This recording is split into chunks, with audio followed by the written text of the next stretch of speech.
Career Paths Cooking by Virginia Evans, Jenny Dooley, and Ryan Haley. Copyright Express Publishing. All rights reserved.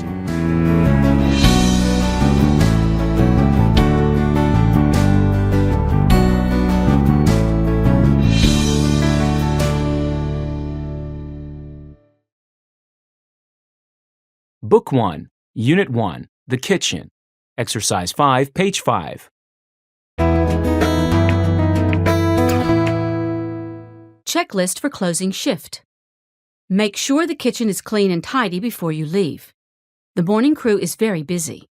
They cannot cook anything with dirty appliances. Write your initials next to each item below. 1. Put cold foods back in the refrigerator. Remember to close the freezer door. 2. Empty the dishwasher and put away the clean dishes. Don't leave any food or dirty dishes in the sink. 3. Wipe down the top of the stove and the inside of the oven. Make sure both appliances are turned off. 4. Put away supplies or food containers that are still on the countertops.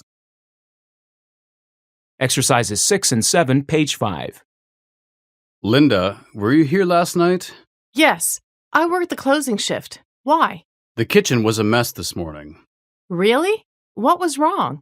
There was old food all over the countertops, and the milk was not in the refrigerator. I guess I forgot to go over the cleaning checklist. Linda, I'm sure you know how important a clean kitchen is. Yes, I'm sorry. I definitely won't let it happen again. Unit 2, People in the Kitchen. Exercise 5, page 7.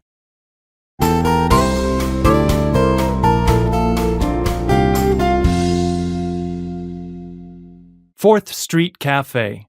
Meet our friendly kitchen staff. Paolo Jensen is our chef de cuisine. He started 5 years ago as a dishwasher. Then he worked part-time as cook's helper while he attended culinary school. He became first cook last year.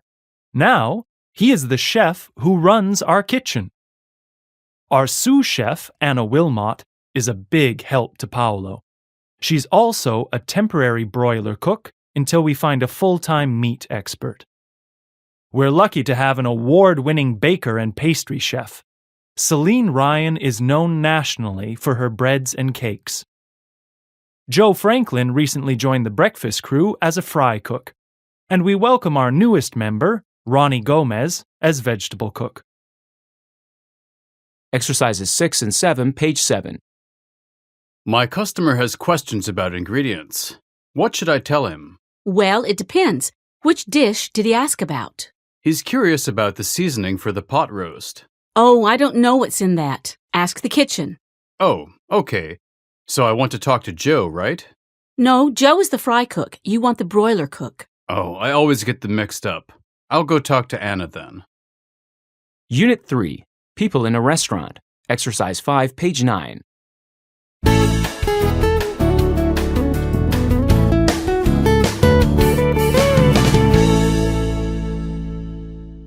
SeekEmployment.com. Restaurant. ID number 03778. Emery's Grill seeks friendly servers and a busser. Servers will handle multiple food orders in a fast-paced environment. Busser must clear tables quickly and efficiently. ID number 03779. New restaurant downtown needs to fill most front-of-house positions. We prefer a manager with at least 2 years of food service experience. We also need a host to seat customers and act as cashier. A bartender will provide drink service to customers at tables and at the bar. ID number 03780. Great summer job. Polly's Surf Shack is hiring for the tourist season. No experience? No problem. Food runners will support the waitstaff and bus tables when needed. Exercises 6 and 7, page 9. So, George, you have several years of restaurant experience? That's right. I was a host and cashier at Vineyards Inn for 4 years. And you also have experience as a server? Yes, that was at the Palace Lounge. How long did you work there? Let's see. I started as a food runner 2 years ago, and then I joined the waitstaff last March. Well, you clearly know the restaurant business, but I'd prefer someone with a little more server experience. Unit 4, Tools 1, Exercise 5, page 11.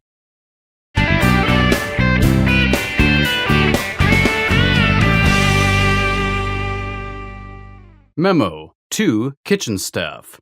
From Ed Mallard, head chef. Please use utensils only for their intended purposes. We threw away several damaged knives this week. Remember, paring knives are not strong enough for large cuts of meat.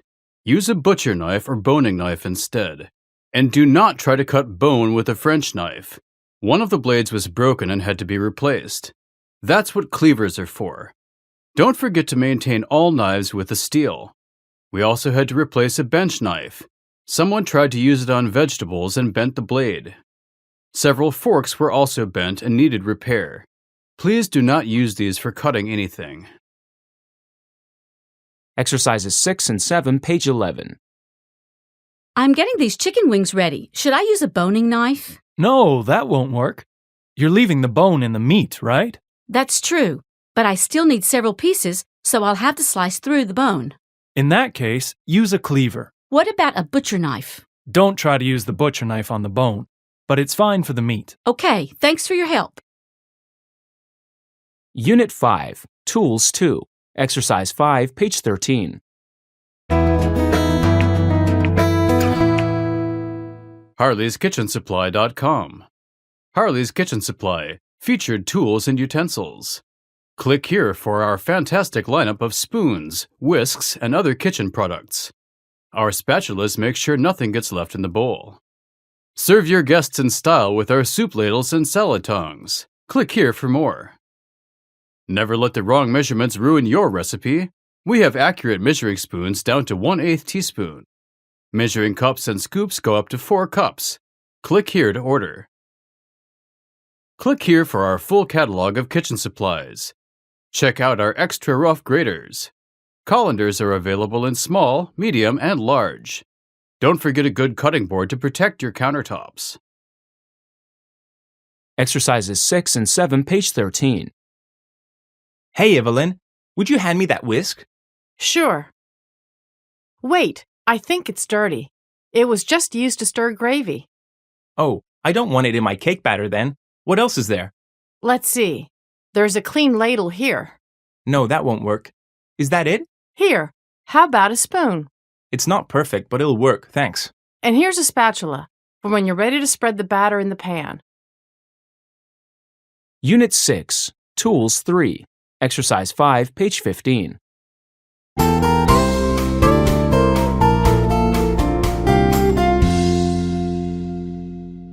Good habits. Cooking with the right containers. Use a pot for boiling and steaming. Large batches of soup are best cooked in a stock pot.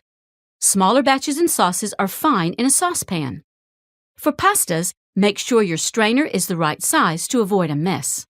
Always use a double boiler with foods that must stay below boiling temperature. Frying requires a pan. Skillets retain heat best for fast frying. However, lighter frying pans are better if you need to toss the ingredients. Bake cakes and sweetbreads in the proper bake pans. Only use sheet pans for small, individual baked goods like cookies. Exercises 6 and 7, page 15. Hey, Ron, do you know whose cream sauce is in the stock pot? Yes, I'm working on it. Why? It's way too hot. You're not supposed to boil it. I set the stove to the temperature in the directions. Yes, but you're supposed to use a double boiler so the sauce is away from direct heat. Oh no, I had no idea.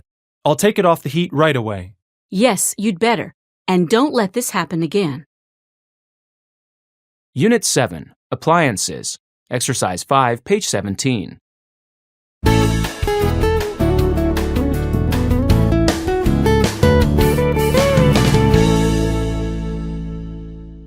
Two, t.thomas@rivercafe.net. From l.halverson@rivercafe.net. RE Equipment Report. Hi, Terry. Here's the equipment report you requested. Repairs, replacements. The toaster is only heating on one side. Also, the mixer is broken. We tried the food processor to mix ingredients, but it doesn't work for everything. New equipment. We could use a second heat lamp. Plates get cold when we are busy.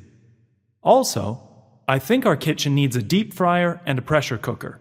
This will expand our hot dish menu. New equipment. No changes needed. Our old microwave and ice maker are still running smoothly. Also, the new blender mixes drinks much faster than the old one.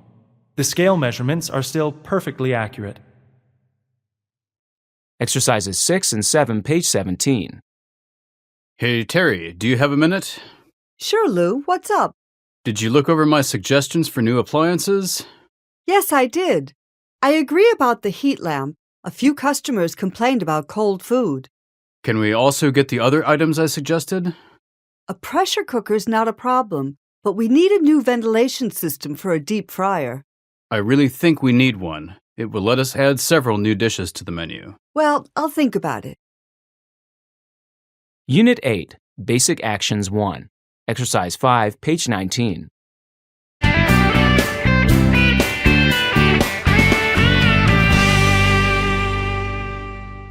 Section 4.2, Preparing Ingredients. As a cook's helper, you will prepare ingredients. This allows the chef to focus on cooking, but different meals require different preparation methods. Chop or mince an ingredient if you just need irregular pieces. You can grate some ingredients for small, irregular strips. If the chef tells you to dice it, cut uniform pieces instead. Some ingredients need excess material separated. Sift flour, sugar, and other powders to filter out chunks. For boiled ingredients, drain or pour liquid out before using. The chef will sometimes ask you to combine ingredients. Toss them for a loose mixture. For a smooth mixture, blend them instead. Exercises 6 and 7, page 19. Okay, Leon. Do you remember how to prepare a stir fry? I think so. First, I cut up the ingredients and then I combine them, right? That's right. Tell me what methods you will use. Let's see. First, I'll mince the vegetables. Not quite. In this case, you want larger pieces. Oh, so I'll chop them instead. Right. And then what will you do after that? Then I'll toss all the different vegetables together before I give them to you. You got it. Unit 9, Basic Actions 2. Exercise 5, page 21.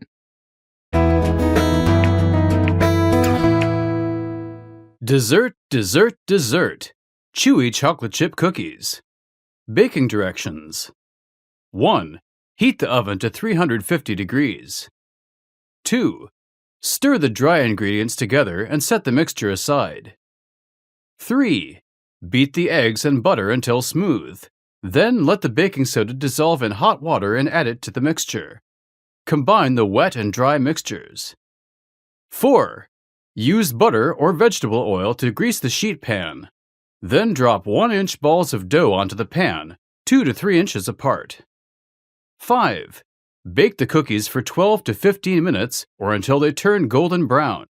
Let them cool for at least 5 minutes before you serve. Exercises 6 and 7, page 21.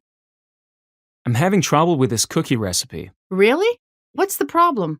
Well, the baking soda is supposed to dissolve before I combine it with the mixture. Did you let it sit for a while? Yes, I added the baking soda to the water, and then I set it aside. That was 15 minutes ago. Maybe the water wasn't hot enough. That could be. It came from the sink. If I were you, I would heat some water on the stove and then stir in the baking soda. That's a good idea. I'll give it a try. Unit 10, Flavors. Exercise 5, page 23.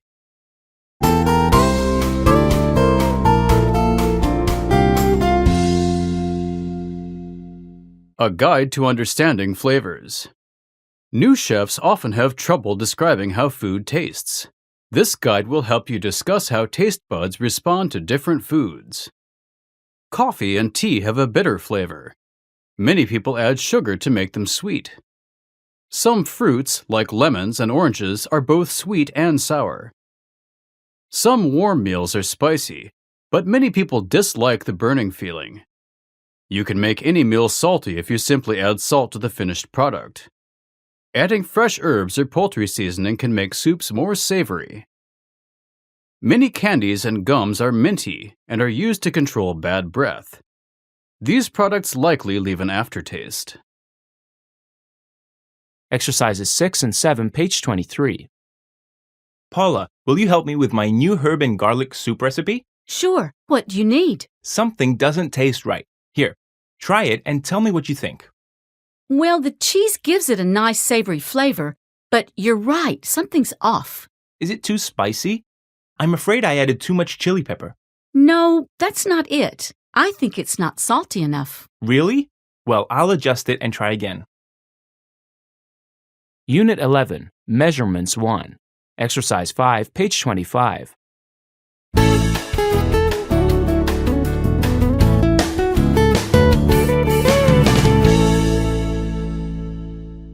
Don't know the difference between an ounce and a gram?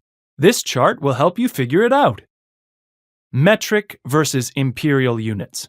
Conversion chart. Measurements of volume. 1 fluid ounce equals 29.57 milliliters. 1 gallon equals 3.79 liters. Measurements of weight. 1 ounce equals 28.35 grams. 1 pound equals 0.45 kilograms. Measurements of temperature. Use the following formula to convert Fahrenheit to Celsius. Celsius equals Fahrenheit minus 32 times 5/9. To convert a measurement from imperial units to the metric system, just multiply. 5 fluid ounces to milliliters. 5 times 29.57 equals 147.85 milliliters. To convert a measurement from metric units to imperial units, just divide. 12 kilograms to pounds. 12 divided by 0.45 equals 26.67 pounds. Exercises 6 and 7, page 25. Hey, Frank, are you familiar with imperial measurements? A little. Why do you ask? This recipe calls for 2 fluid ounces of oil. My measuring cup only shows millimeters. I think I have a conversion chart around here somewhere. That would help. I always forget how many millimeters are in a fluid ounce. Here it is. Let's see. It says 1 fluid ounce is 29.57 milliliters. So 2 fluid ounces is almost 60 millimeters. Great, thanks. Unit 12, Measurements 2. Exercise 5, page 27.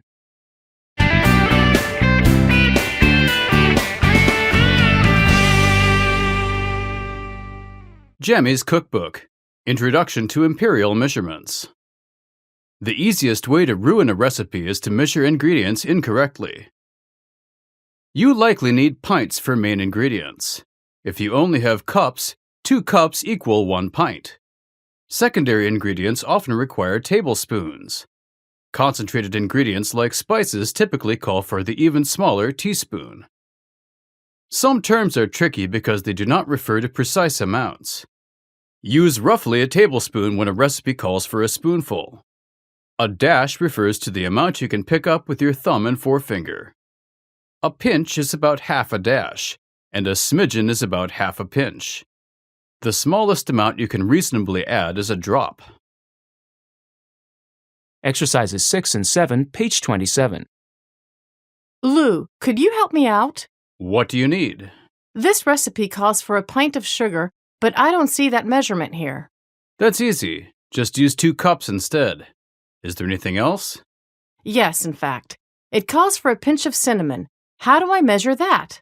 Just pick up a small amount with your thumb and forefinger. I thought that was a dash. That's actually true. Pick up about half the amount of a dash. Unit 13, Food Safety. Exercise 5, page 29.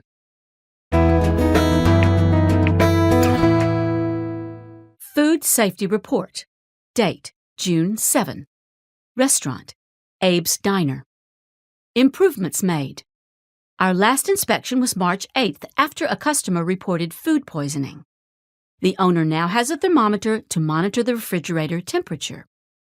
He also added a bin for soiled aprons. This way, they won't contaminate clean linens. The new mousetrap keeps pests away from the garbage dumpster. Violations and recommendations. The restaurant still stores some dairy products at room temperature. Refrigerate these items to prevent growth of bacteria. Also, throw away products when they reach the expiration date printed on the label. Exercises 6 and 7, page 29. Well, Miss Peters, how does our kitchen look? Well, I see you made some improvements since our last inspection. Yes, we got a new thermometer, like you suggested. We always keep an eye on the temperature now. That's great, but you still have some room for improvement. Really? What's the problem? I noticed some milk and yogurt sitting on the counter. Those items should be refrigerated. Isn't it okay to leave them out for a little while? Unfortunately, no. Those products grow bacteria quickly. Someone could easily get food poisoning. Unit 14, Kitchen Safety. Exercise 5, page 31.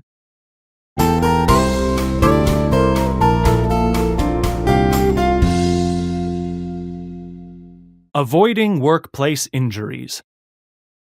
We want to provide a safe workplace for all employees.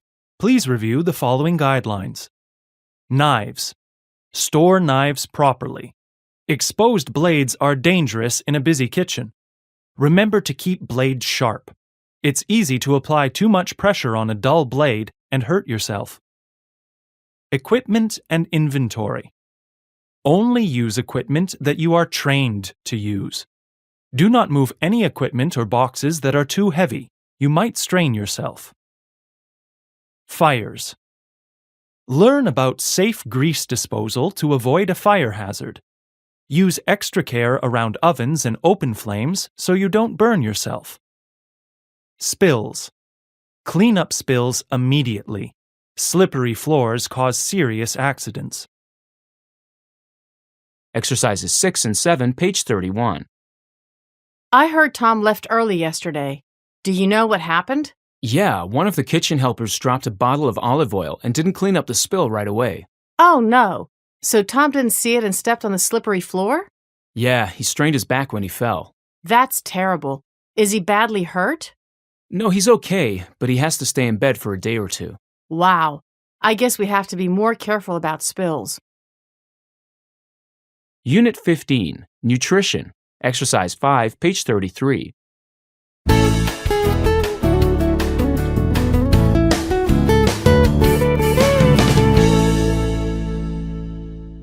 Gold Star Cafe menu. The Gold Star Cafe's health promise. You don't have to sacrifice nutrition to get a tasty meal. Check out the food pyramid on the back of the menu for general recommendations. Here are some great menu options for our health-conscious customers. Chicken lean bean soup. This winter favorite is low in carbohydrates and high in protein. Ask for no salt if you prefer low sodium. Garden plate special. Fresh foods are important for any balanced diet. All of our salads are low in fat. Sweet and tangy fruit blends. These yummy smoothies contain all the recommended daily vitamins. We also offer half portions on all meals if you're worried about calories. Just ask your server. Exercises 6 and 7, page 33. Are you ready to order, ma'am? Not quite. I have a couple of questions. Of course. What can I do for you? I'm trying to lose weight. What soup would you suggest? The chicken lean bean soup is pretty low in calories. I can even make it a half portion if you'd prefer. Yes, please do. And I'm trying to reduce my intake of sodium, too. No problem. I'll have the chef leave out the salt. Glossary. Aftertaste. Appliance. Aside. Bacteria. Bake. Bake pan. Baker. Bartender. Beat. Bench knife. Bitter. Blend. blender, boning knife, broiler cook, burn, bus, busser, butcher knife, calorie, carbohydrate, cashier, Celsius, chef, chef de cuisine, chop, cleaver, colander, combine, contaminate, cook, cook's helper, cool, countertop, cup, cutting board, dash, deep fryer, dice,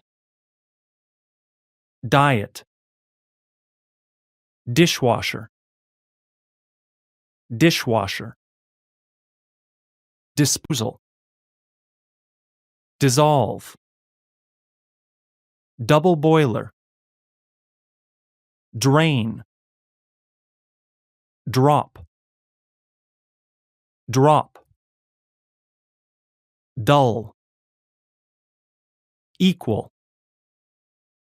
expiration date, Fahrenheit, fat, fire hazard, first cook, flavor, fluid ounce,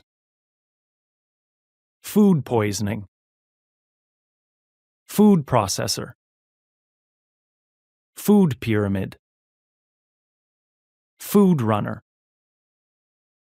fork, freezer, French knife, front of house, fry cook,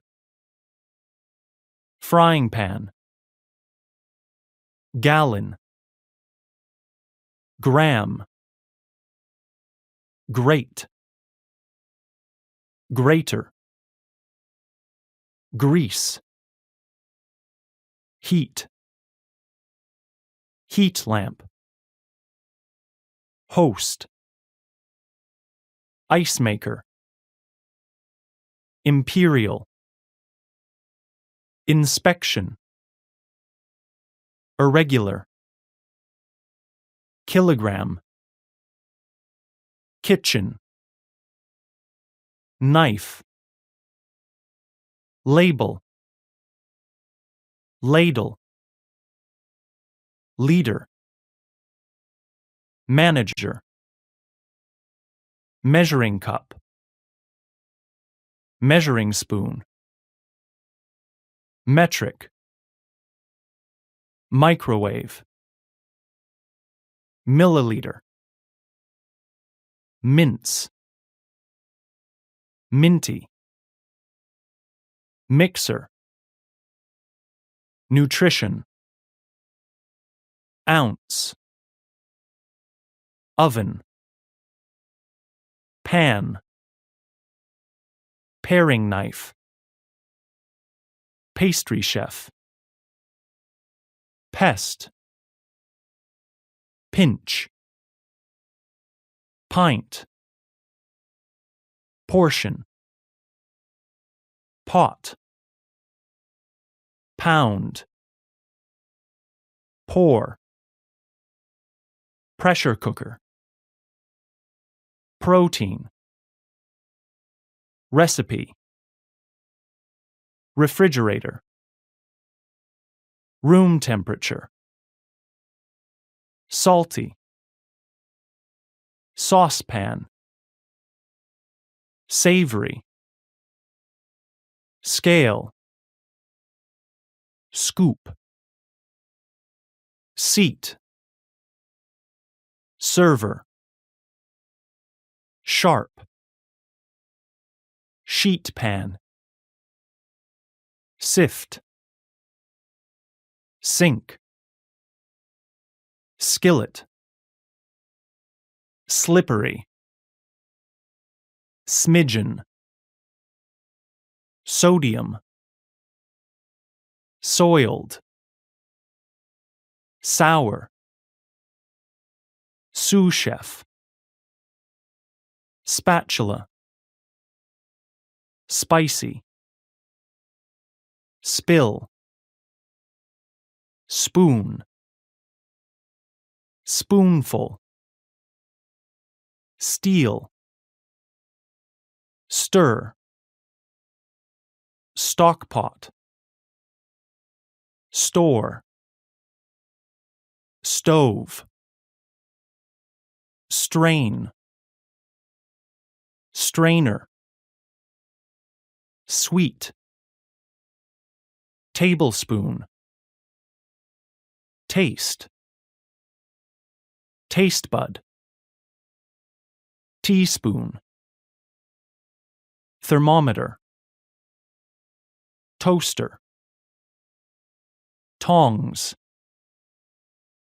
toss, trained, utensil, vegetable cook, vitamin, waitstaff, whisk. Book 2, Unit 1, Meats, Exercise 5, page 5. Benny's Butchers. Stop in at Benny's and see what everyone is talking about. Benny's has been a local, family-owned business for more than 60 years. Let the friendly staff at Benny's help you find the perfect meat. Our delicious beef comes from local cattle farms, so you know it's fresh. We always have plenty of sirloin and steak on hand, and we recently started offering veal. Order a custom cut or simply stop in for a package of burgers. And for those who like pork, our award-winning ham is the best in town. Don't miss our great weekly specials. Lamb is $12.95 per pound through Sunday only.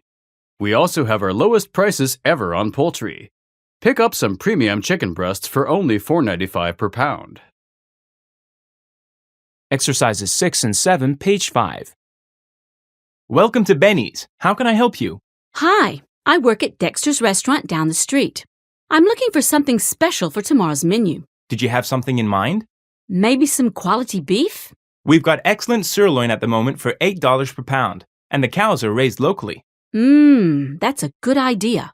I highly recommend it. We also just got an order of premium veal if that interests you.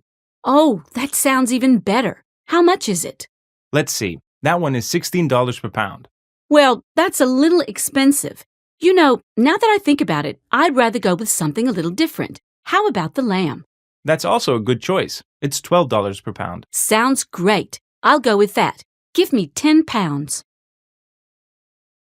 Unit 2, Seafood, Exercise 5, page 7.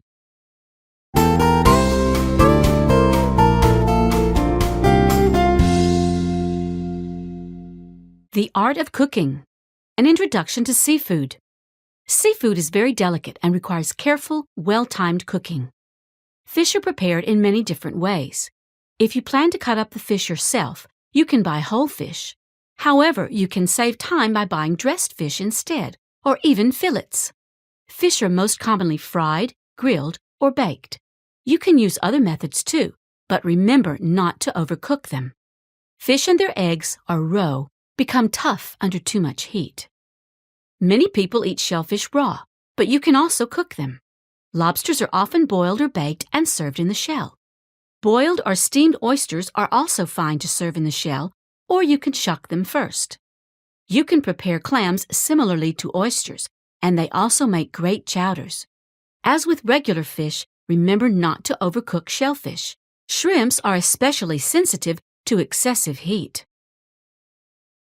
Exercises 6 and 7, page 7. Do you have any questions about our shellfish menu, sir? No, I think I'm ready to order. I'd like to get the lobster. Do you want the baked lobster or the lobster stew? The baked one sounds good. What else is in that? It has a garlic stuffing and it's served in the shell with lemons and butter. Oh, I was under the impression it would be shucked already. I'd rather not have to crack it open myself. Oh, I see. Well, we shuck the lobster before we put it in the stew. Would you prefer that instead? No, I don't really want a stew. What else do you recommend? You want something without a shell. Well, the grilled shrimp with pasta is excellent this time of year. Sounds great. I'll have that instead. Unit 3, Dairy, Exercise 5, page 9.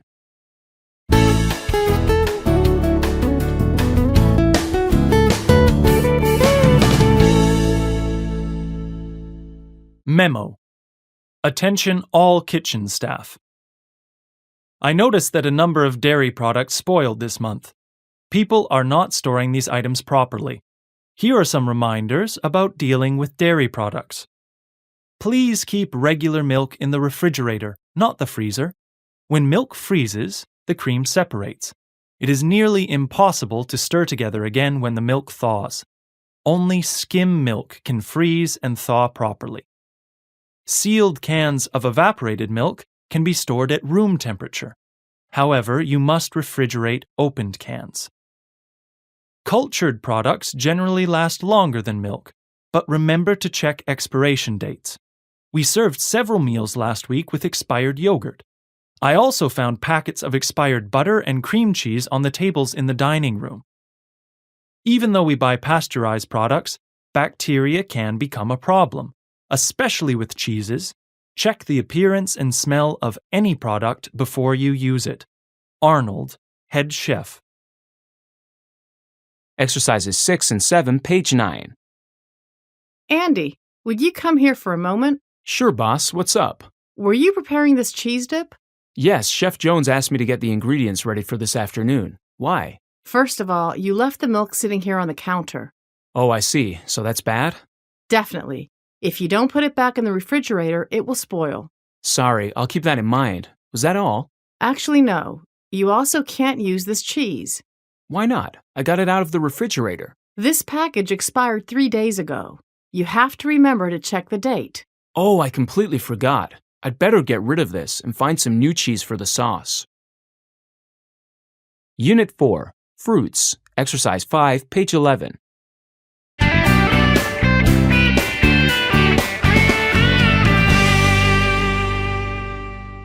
Cooking Weekly. Don't Forget About Fruit by Lisa Smith. Chefs sometimes overlook fruits in their dishes, but fruits are a great way to improve taste and nutrition. Fruits contain fiber for good digestion and vitamin C for overall health. If you're a chef, consider adding sides of fruit to your menu. Your customers will thank you. Fruits require very little preparation. In fact, they are usually best when they are raw. Of course, you must peel some fruits first, like citrus fruits. Melons must be sliced before they reach the table. Small fruits, like berries, you can simply serve as they are. You can make a tasty fresh fruit salad by mixing several fruits together with yogurt or honey. Or your customers can drink their fruit.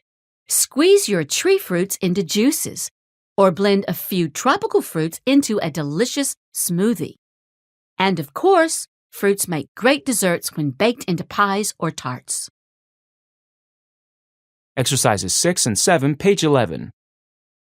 Well, sir, are you ready to order dessert? I don't think I'll get dessert. I'm trying to stick to healthy foods these days. We have a few desserts that include fresh fruit. Well, that might be good. Do you have anything with strawberries? We have a grapefruit salad with an assortment of berries, tree fruits, and watermelon. It comes with whipped cream on top. That sounds tasty. Do you recommend that?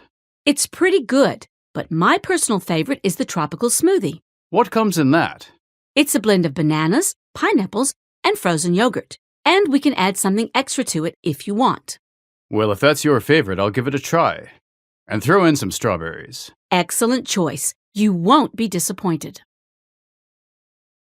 Unit 5, Vegetables, Exercise 5, page 13.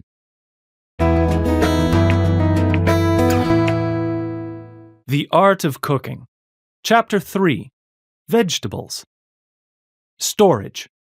Fresh vegetables are great. but keeping them on hand is not always practical. Once picked, vegetables are good for only a few days. Frozen vegetables last much longer, and canned vegetables last up to a year. Preparation. Thoroughly clean vegetables before use. This is especially important with vegetables that grow underground.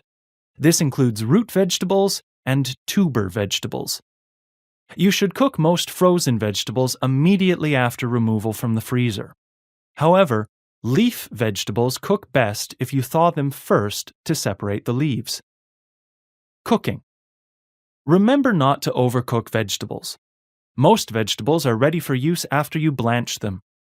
Inflorescent vegetables, in particular, quickly lose their appearance and nutritional value when cooked for too long. Flavor-enhancing bulb vegetables like garlic taste best when added at the end of the cooking process. Stalk vegetables, however, tend to be tough. These sometimes require extra cooking time. Exercises 6 and 7, page 13.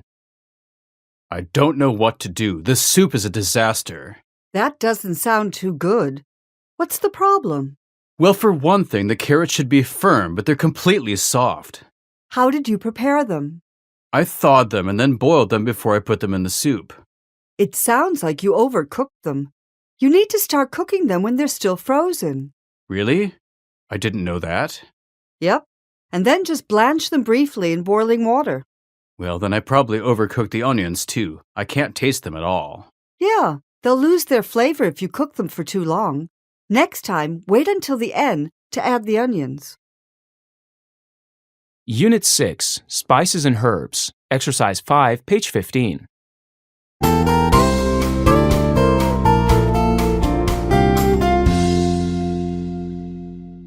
Delta News, December 7th. Lifestyle section. 'Tis the season. The holidays are here, and many people worry about maintaining healthy eating habits. But Chef Jack Polly has a solution. Spices and herbs are the key, Polly said. They have very little fat and few calories. Some have none at all. This is a great way to create healthy yet flavorful food. Spices and herbs complement nearly any food. Whether you like hot or mild, salty or sweet, there is something for you. Don't just use basics like salt, pepper, and garlic, Polly said. Try something new. Basil leaves are one of my favorites. It's true that fresh herbs aren't always easy to get in winter, but you can find almost anything ground or dried. To season your food with something new, see our spice and herb list on page 92. Added bonus: spices fill your home with delicious aromas. Exercises 6 and 7, page 15. Okay, Tim. Today we're going to make a simple roasted chicken. Really? Not something more complicated? I want to focus on spices and herbs. Making a simple dish is the best way to do that. Got it. That way you can really taste the seasoning. Yes, but when you use spices, be careful not to add too much at once. Right, I remember that. You can always add flavor, but you can't take it away. Exactly. We'll start with the basics. Garlic and pepper. Then we'll add in some basil and mint. I want to chop them finely, right? You've got it. That way they release more flavor. And remember, if they cook too long, the flavor will diminish. Okay, so I'll add them in nearer to the end. Unit 7, Pastas, Exercise 5, page 17.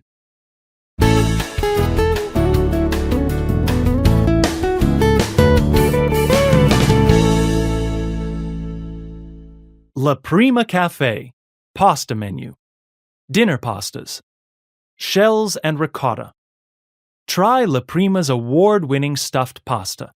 This dish features pasta in the shape of seashells. Each is filled with ricotta cheese and tomato sauce. Garden lasagna. If you love baked pasta, this dish is for you. Enjoy an assortment of fresh vegetables between layers of cheese, sauce, and gourmet pasta. Old-fashioned spaghetti with meatballs.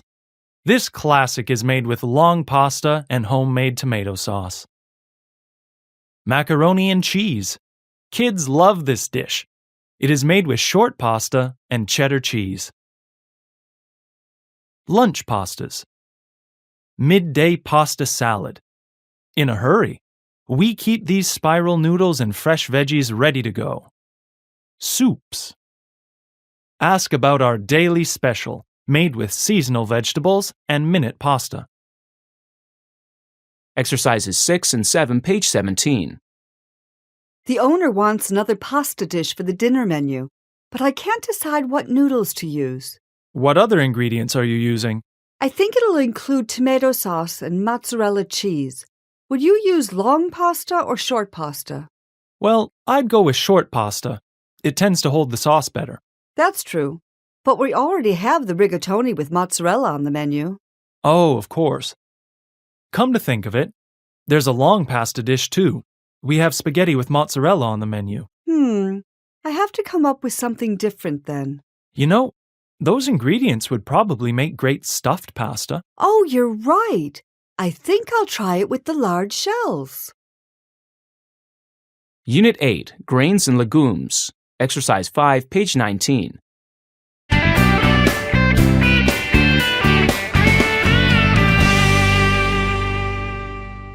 Down to Earth Cafe. Our mission. Down to Earth Cafe strives to provide wholesome food without sacrificing taste. We also support local industries whenever we can. Our legumes and grains come from fields at small, nearby farms. This includes rice, wheat, and several other products. Commitment to health. We know that bran is an important source of nutrition. That's why our meals include whole grain breads. We also serve brown rice instead of white rice. Award-winning food. Did you know that our Fresh Feast burrito just won its 3rd Culinary Choice Award?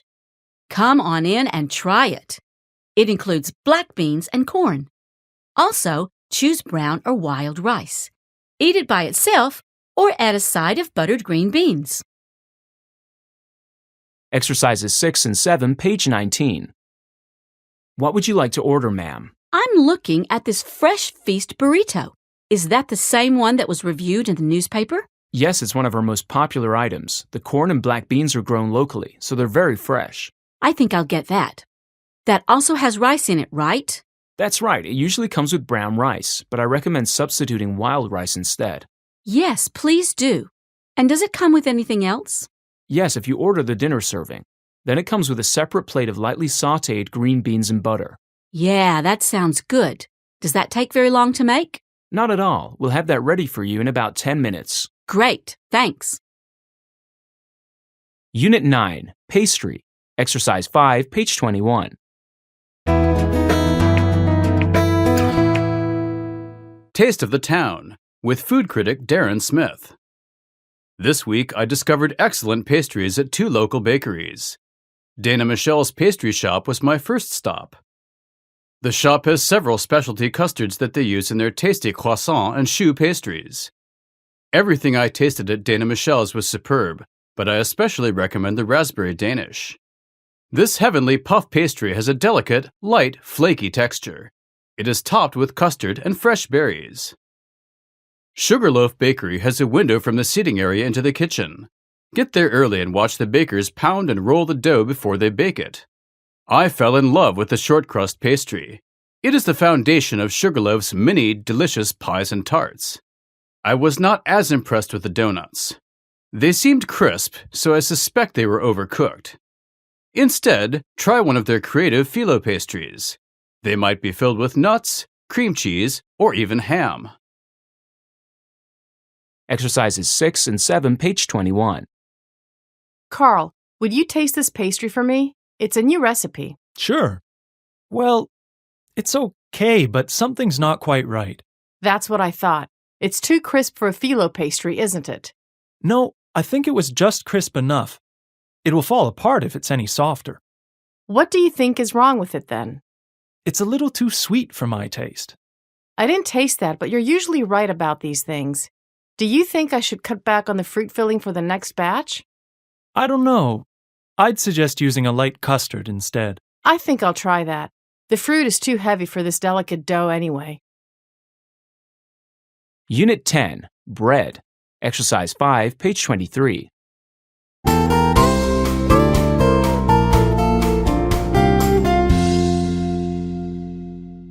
Midtown Bakery, wholesale.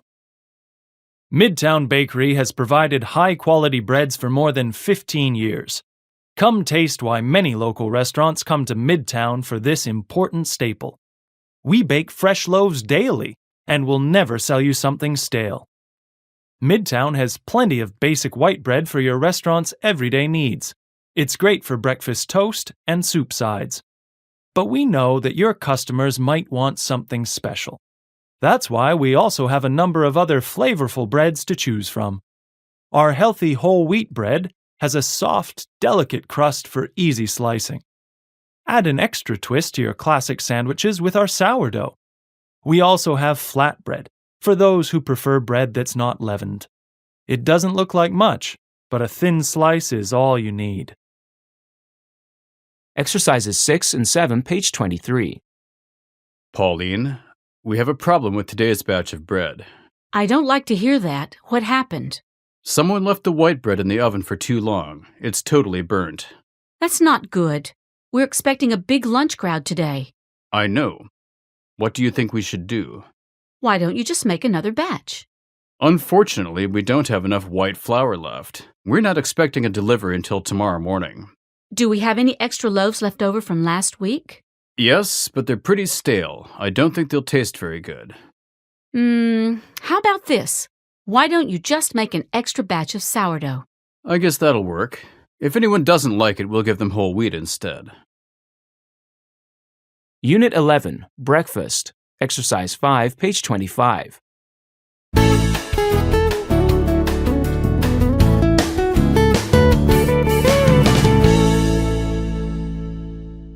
Sylvia's Diner. Menu for breakfast. Quick starter. $4.95. Begin your day with eggs and toast. Enjoy 2 fried eggs, or get poached eggs if you want a healthier option. Or if you prefer, we can also whip up a fluffy order of scrambled eggs. Country breakfast. $8.95. You won't leave hungry after this morning feast. Start with a hearty omelet made with 3 large fresh eggs and cheddar cheese. Then dig into a generous plate of seasoned hash browns. On top of that, choose between our crispy bacon or savory sausage. If you don't want meat, substitute a stack of warm, buttery pancakes. Lighter fare. Are you just looking for something small? Try something from our sides menu. Cereal, $2.45.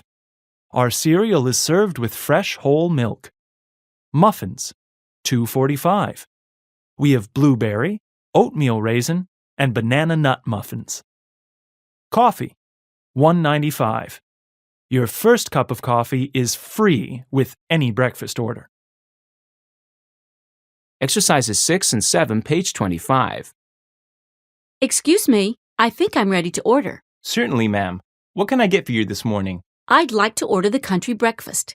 Is that a pretty big omelet? Yes, it comes with 3 eggs and lots of cheese. Now, would you like bacon or sausage with that? I don't like either of those. Is there another option? Sure, we can substitute a stack of 3 pancakes if you'd like. Yeah, that sounds good. And get me a blueberry muffin, too. Certainly. Would you like anything to drink? Yes, bring me a cup of coffee with cream and sugar. And that'll be all. All right, we'll get this right out to you. Unit 12, Lunch. Exercise 5, page 27.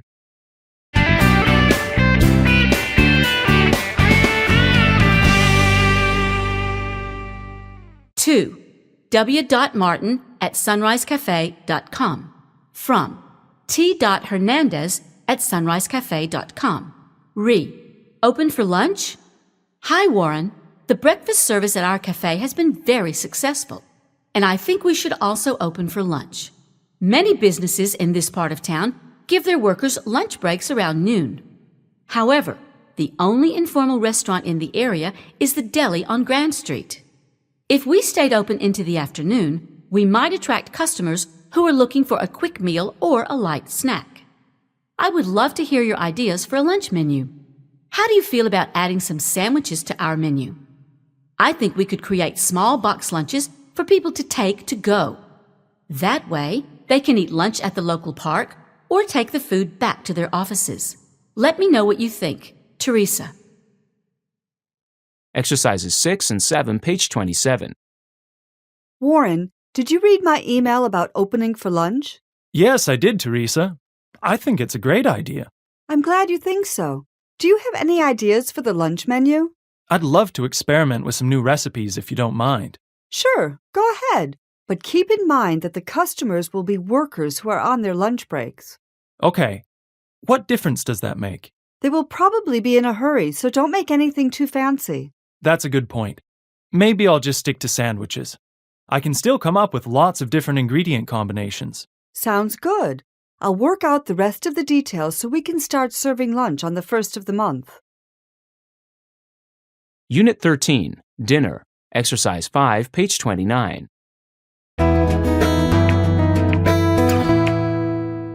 D'Angelo's Restaurant, Evening Service Procedures.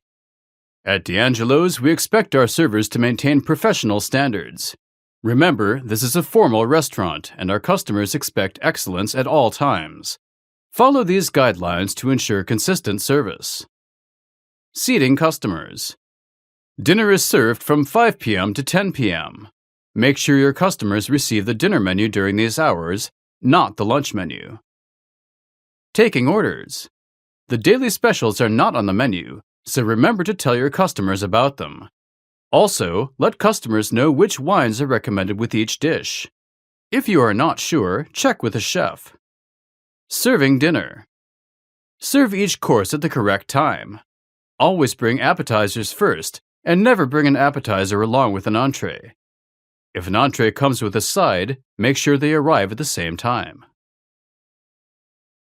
Exercises 6 and 7, page 29. Shelley, do you know who is serving table 4? Yes, I'm handling it. Why do you ask? It looks like they have salads on the table with their steaks. Yes, that's right. That's what they ordered. Is there a problem? There certainly is. The salads are appetizers. They should be served first, and then you should bring out the entrees. Oh, I didn't realize that. I brought the mixed vegetables out already, too. When do I serve those? Vegetables are sides, so you should bring those out with the steaks. I see.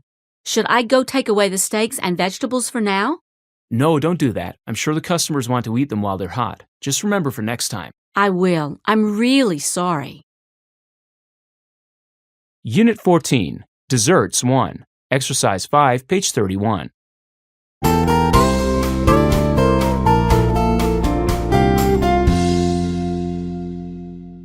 Sally's Sweet Shop. Come visit Sally. At Sally's Sweet Shop, we have desserts for everyone.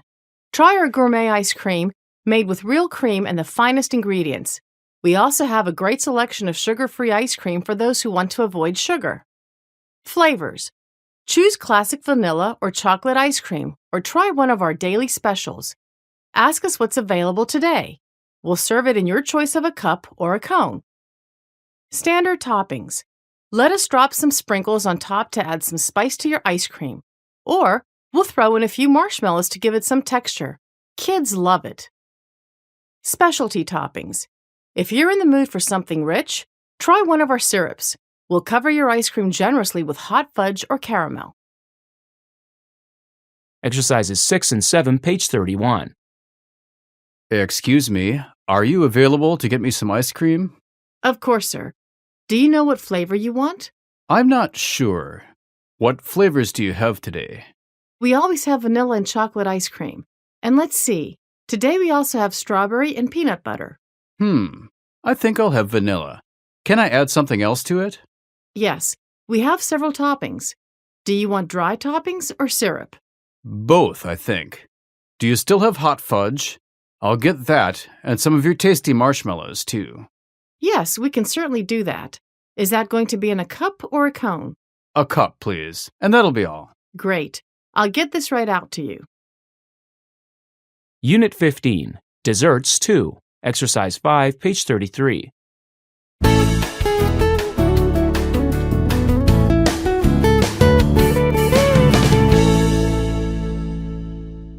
Immense Events Catering.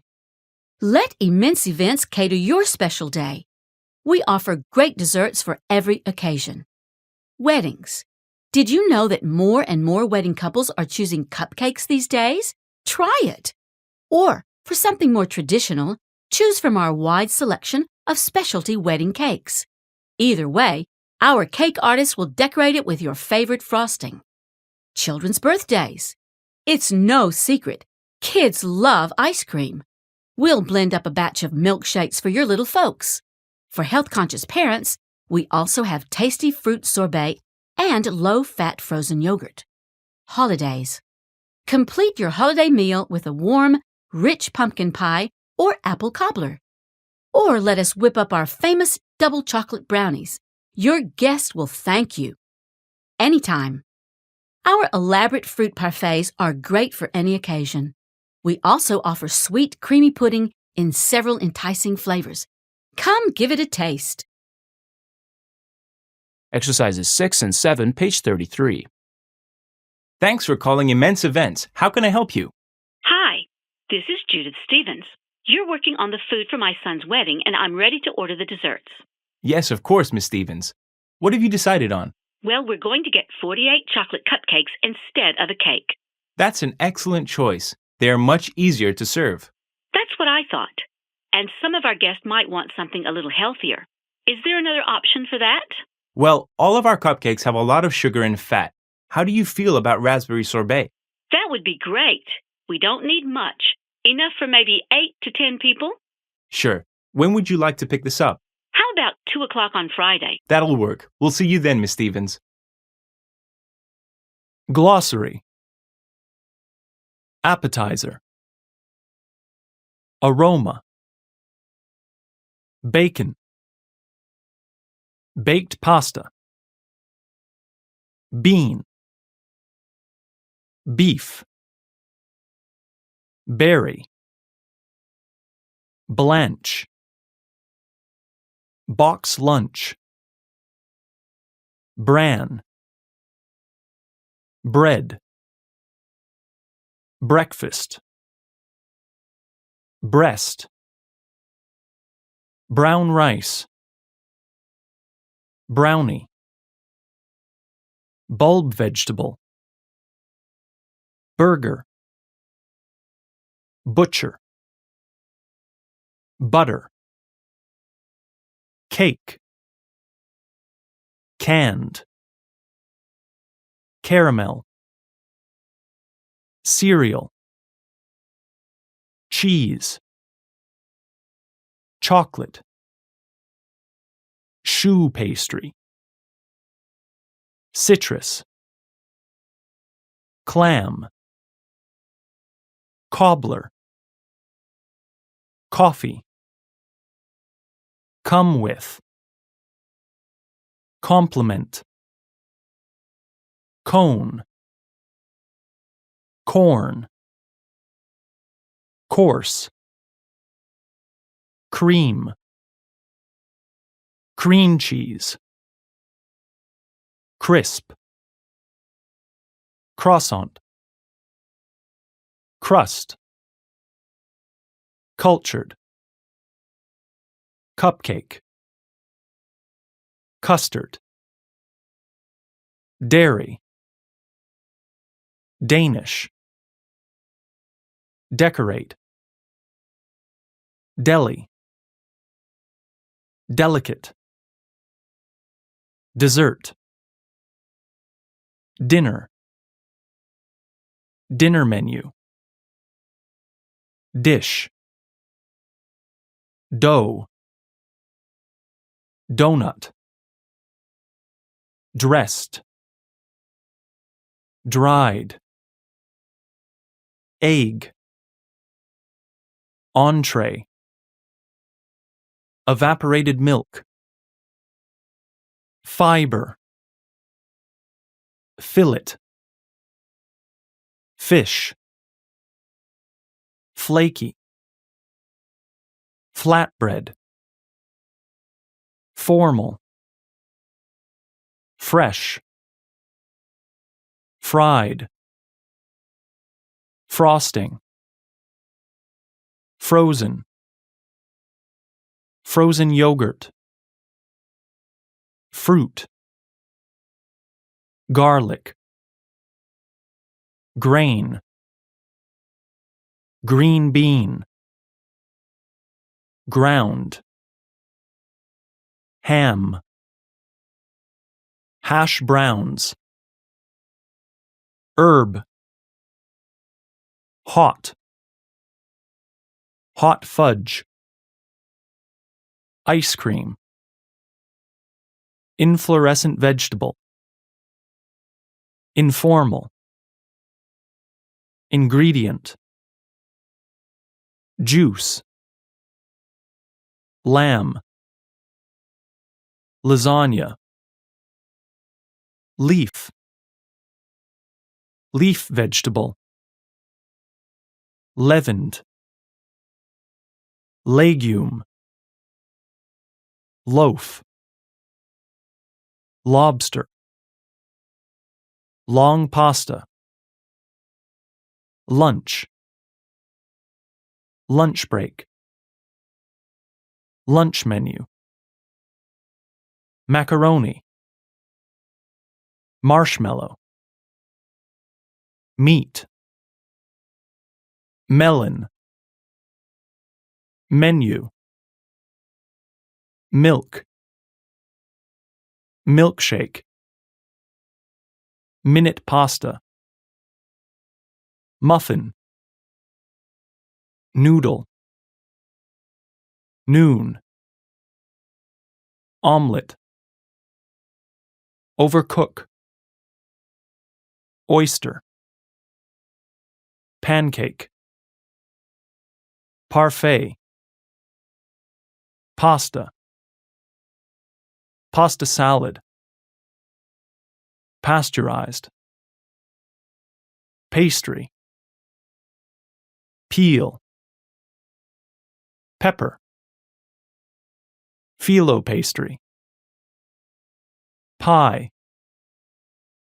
poached, pork, poultry, pudding,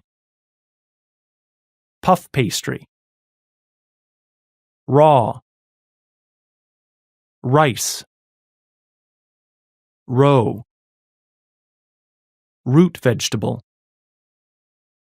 salt, sandwich,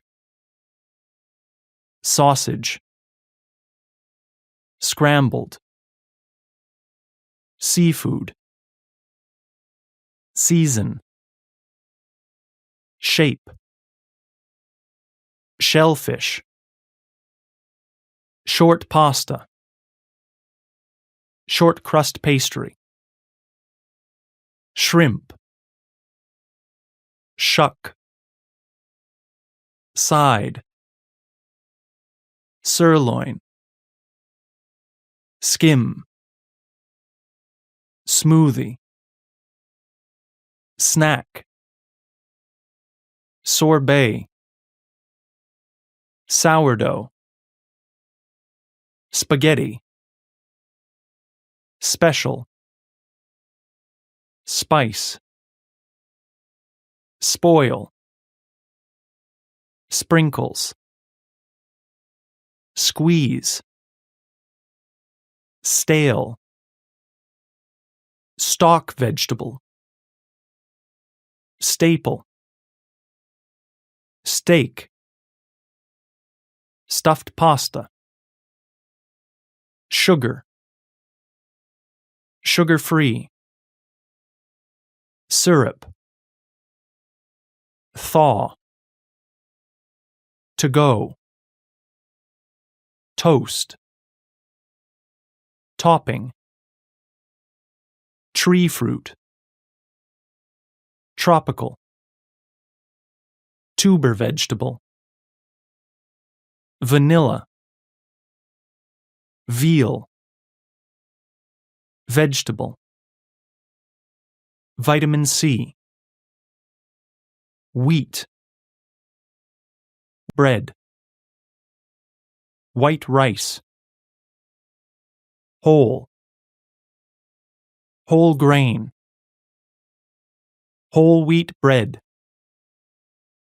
wild rice, wine, yogurt. Book 3, Unit 1, Stock. Exercise 5, page 5. Chapter 4.2 Culinary Basics. Making stock.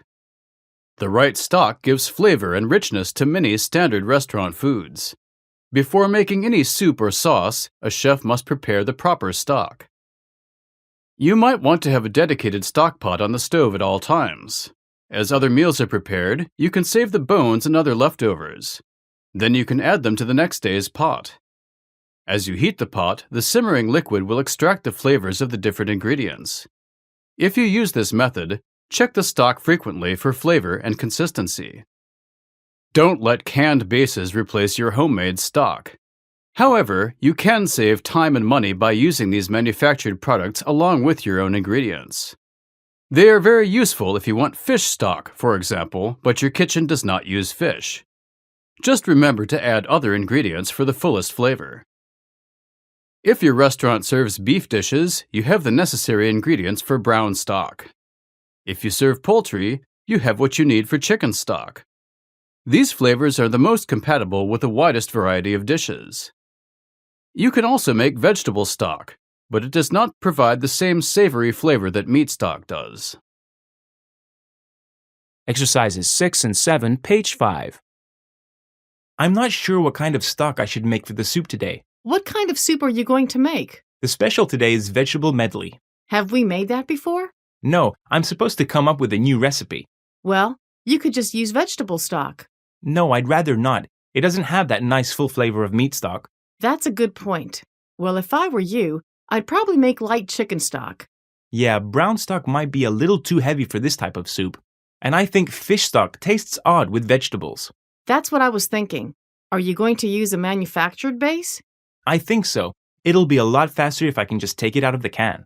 That's true, but make sure you add some spices. You're going to need lots of flavor to make those vegetables more interesting. I will. Thanks for your help. Unit 2, Soups. Exercise 5, page 7.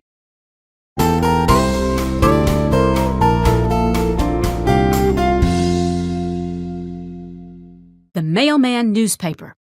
The Style Diner, with food critic Allison Dale.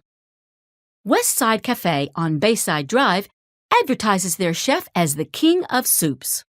I visited the restaurant last weekend to find out what they mean. The soups weren't all perfect, but most of them were pretty close.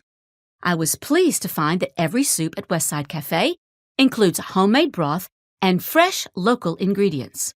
The chef told me that he's always willing to pay extra for high-quality ingredients. Their thick soups were excellent.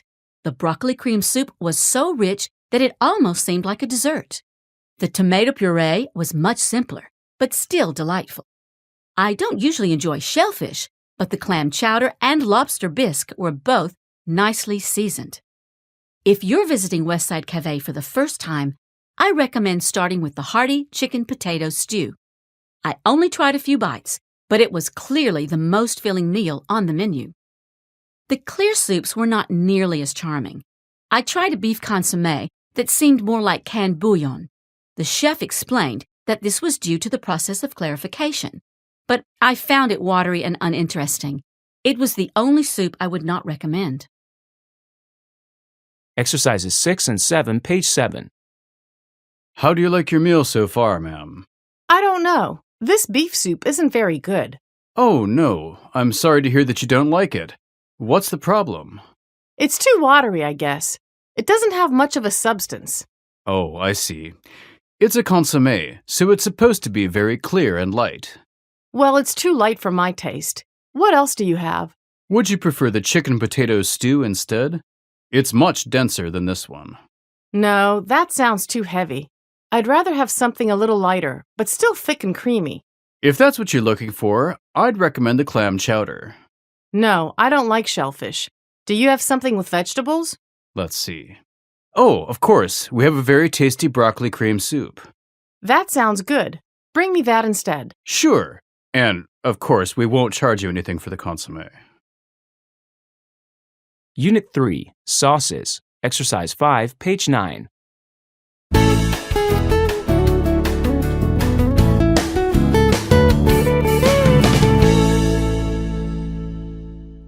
Chef Gavin's famous recipes. Cafe Willow. For years, our customers have been asking us for Chef Gavin's famous recipes. Well, we have good news. Many of Chef Gavin's sauces are now available to take home. Stop by the restaurant to pick up a jar today. Different sauces work best for different foods. Before you choose a sauce, take a moment and read the label. This will tell you which mother sauce it was made with. If you are cooking meat, we recommend a sauce that is also meat-based. We sell several gravies and other small sauces based on Espagnole and Velouté. For other dishes, you can also get a jar of the same basil cream sauce that Chef Gavin uses on his scalloped potatoes. Or use the roasted garlic tomato sauce to make your spaghetti taste just like Chef Gavin's. Some sauces don't stay fresh when they are kept in jars. For these sauces, Chef Gavin has generously provided a recipe guide. Read about his process for making the perfect hollandaise. The guide gives a number of useful tips, such as whether cornstarch or roux is a more appropriate thickening agent for a particular type of sauce. Also learn how to reduce a sauce to achieve the best consistency and flavor. Exercises 6 and 7, page 9. Hey, Elisa, I could use your advice about this new recipe. Sure, Carl. What are you making? It's going to be a roasted potato dish. An Espagnole would give it a nice savory flavor. I'm not sure about that. I don't think I really want the taste of meat in there. Okay, what do you want to use then? Now that I think about it, maybe a dairy-based sauce would be best. Uh-huh. Are you thinking of a butter sauce? Like a hollandaise? No, I was thinking of a cream sauce. It's a little easier to make. That's true. How would you prepare it? Well, I'll definitely add roux as the thickening agent. That makes sense. And remember to be careful about heat when you reduce it. Oh, you're right. Milk burns easily, so I'll reduce it at a low temperature. Good idea. Well, it sounds like you're on the right track. Unit 4, Salads. Exercise 5, page 11.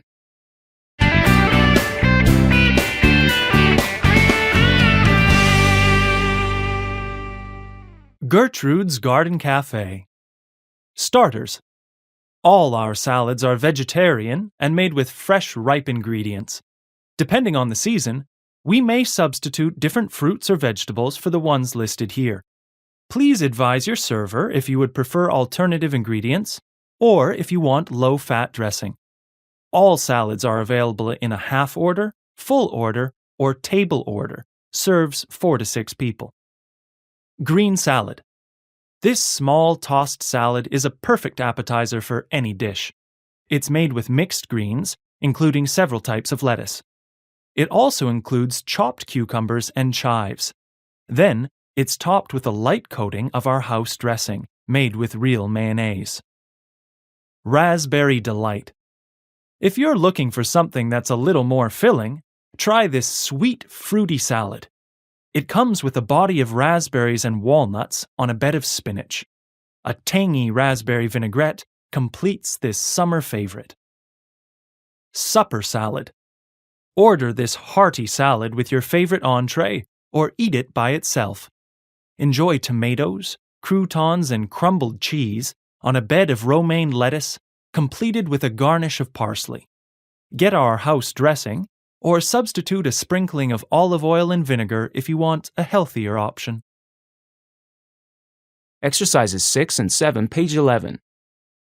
Are you ready to order, sir? Just about. I have a couple questions about salads, though.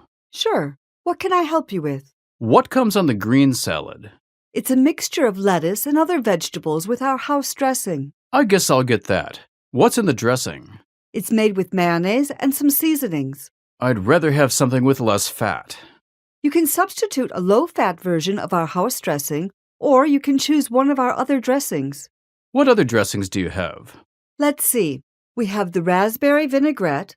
That's a nice fruity dressing. I don't want anything sweet on my salad. Are there any other options? Well, we could just sprinkle a little olive oil and vinegar on the salad. Yes, that sounds good. Would you like a half order or a full order? I'm going to get an entree too, so I'd better just get a half order. Unit 5, Grilling and Broiling. Exercise 5, page 13.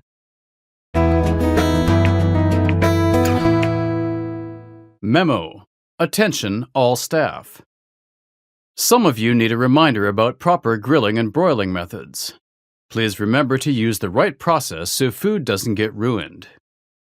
Several meat dishes this week have been destroyed by open flames. It's best not to grill extremely fatty meats.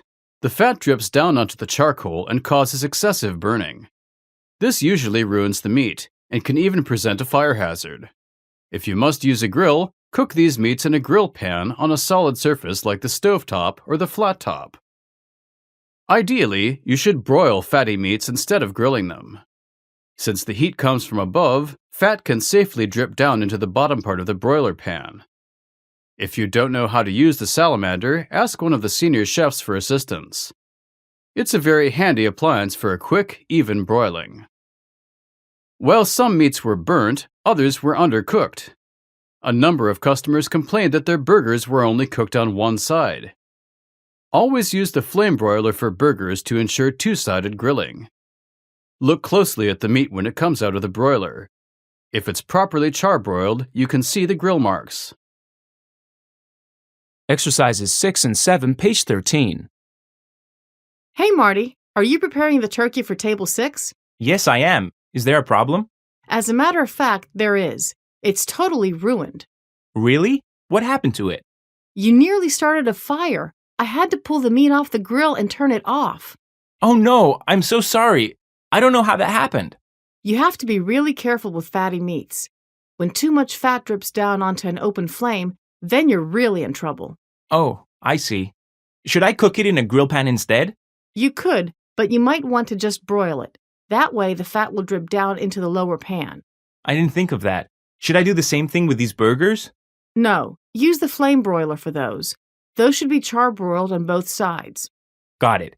I'll keep that in mind. Now you'd better get back to work. Table 6 is waiting. Unit 6, Roasting. Exercise 5, page 15.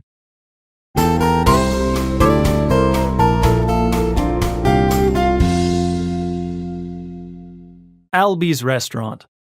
Enjoy your dinner at Alby's Restaurant and watch us make it too. You've probably heard about the delicious roasts at Alby's. But did you know that you can see every step of the process? Our open kitchen is located right in the middle of the restaurant.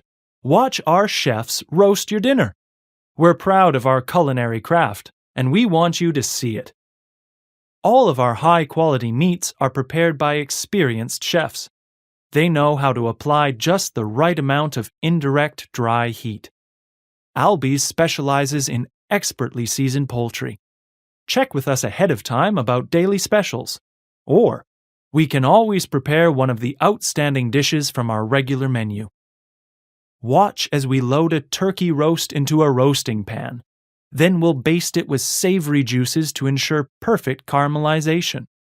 Our glass door ovens let you watch the whole process. Slow roasting might take a little longer than conventional methods, but the tender meat is worth the wait. Or choose a table on our back patio to watch the open roasting of our rotisserie chickens. We keep the spit constantly rotating to ensure your chicken cooks evenly. When you order one of these tasty birds, you'll know that it's fresh from the fire. Exercises 6 and 7, page 15. How are you doing with that roasted chicken? I'm not sure. It seems to be taking a really long time. Really? Have you checked the temperature? The internal temperature of the meat is about 165 degrees Fahrenheit, just like you said it should be. Well, that's correct. How long have you been roasting it? It's been more than an hour now. Am I doing something wrong? No, it sounds like you're right on track. Pull it out of the oven in a few minutes, then let it sit. Wow, I didn't realize it would take that long. No wonder it's called slow roasting. Yeah, it takes a little longer, but that's how you get the best meat. What makes it better? The longer process allows time for the tough materials in the meat to break down. The result is a nice tender meat. That's good to know. I'll keep an eye on this and I'll let you know how it turns out. Okay. And don't forget to keep turning the spit. You want it to cook evenly. Thanks for reminding me. Unit 7, Braising, Exercise 5, page 17.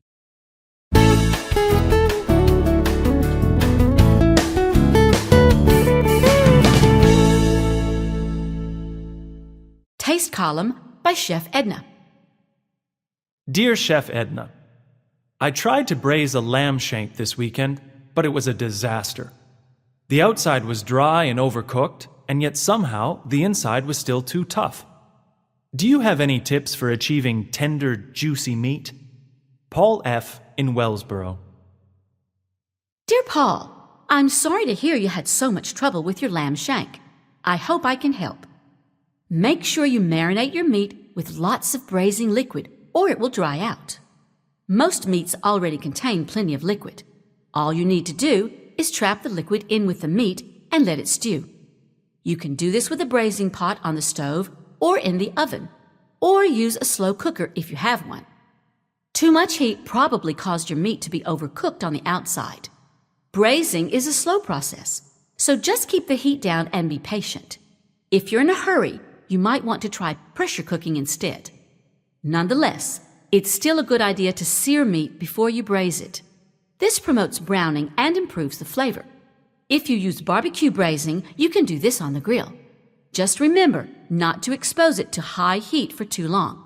Chef Edna. Exercises 6 and 7, page 17.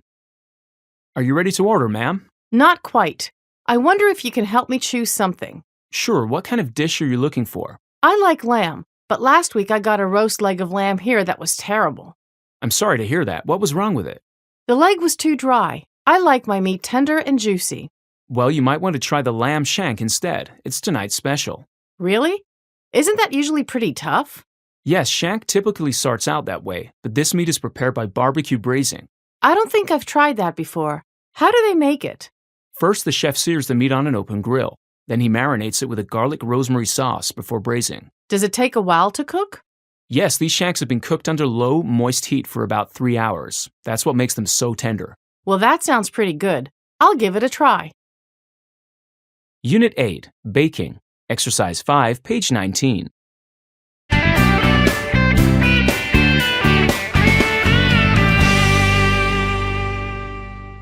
3.2 Baking Basics.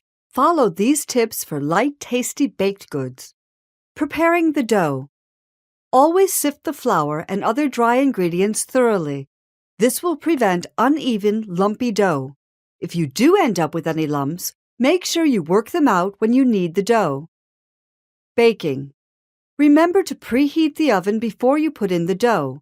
Most baked goods are meant to cook at a steady temperature, so they should only enter the oven after the temperature is reached.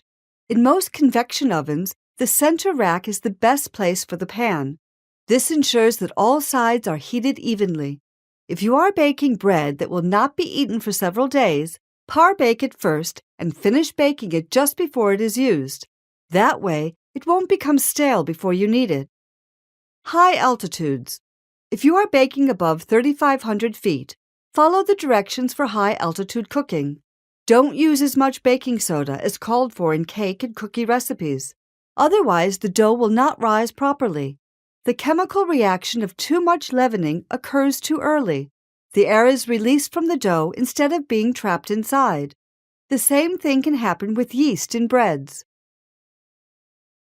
Exercises 6 and 7, page 19. Okay, Sam.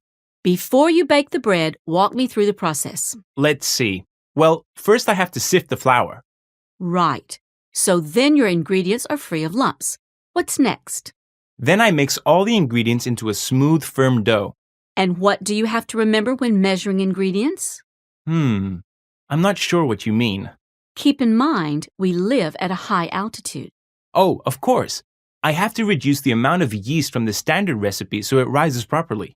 Good. So once the dough is ready, what do you do next? At that point, I guess I'd be ready to start baking. Almost. What do you have to check before you put the dough in the oven? Oh, I need to make sure the oven was preheated to the right temperature. You've got it. All right, now it's time to try it. Let's head to the kitchen.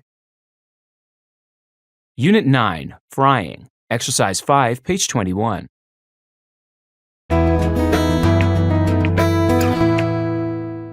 Thinking ahead.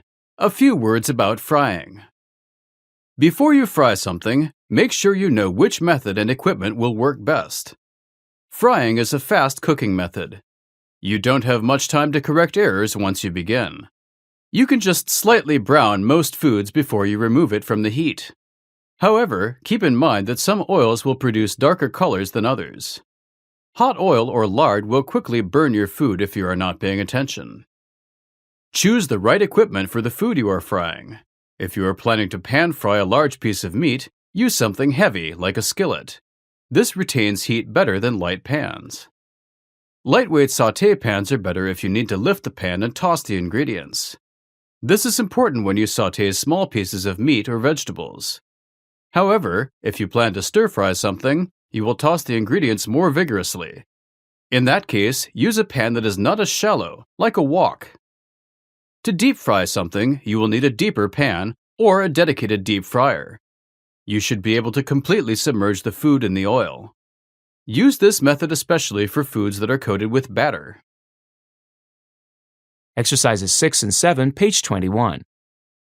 What's going on in here? This kitchen is a mess.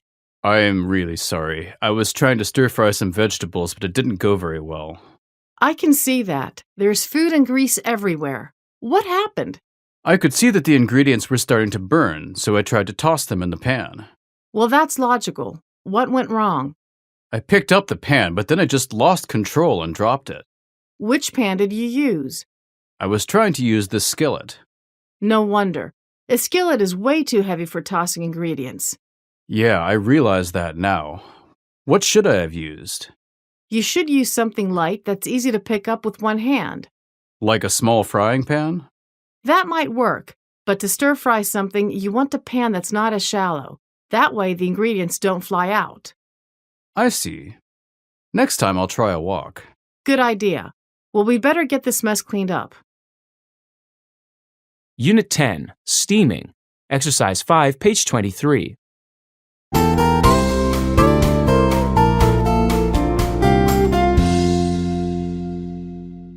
Modern Nutrition. Keeping it Simple.